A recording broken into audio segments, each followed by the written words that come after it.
kasi napakaliit lang niya. Ang cute. Ang cute-cute niya. Tingnan mo. Tuwang-tuwa talaga ako dito sa mini umbrella or pocket size umbrella na to mga mima. Kasi tignan nyo naman yung kanyang handle, oh. Ang cute ng kanyang design. Pa-ring or pa-hook. Ayan. Kaya if ever na sobrang liit ng bag nyo, hindi siya kasya, pwede nyo siyang isabit sa belt ng bag nyo ng paganyan. Ayan mga mima.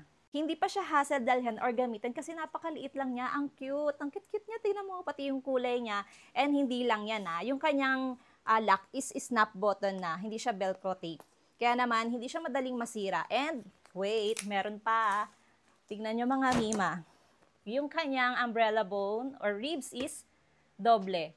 Double ribs na siya mga mima. Kaya mas pinatibay na itong mini or pocket size umbrella na to. One person ang kasya dito Meron na rin itong sun protection kaya protektado tayo sa init ng araw, hindi lang sa ulan. Meron na rin siyang kasama na pa-cloth na case. So kahit maliit ang mga mima, carry din niya yung malakas na hangin kasi double ribs na siya. Mas pinatibay na itong mini or pocket size umbrella na to. Meron pa tong ibang available na color na pwede niyong pagpilian. Kaya for the go na, nasa yellow basket ko lang to.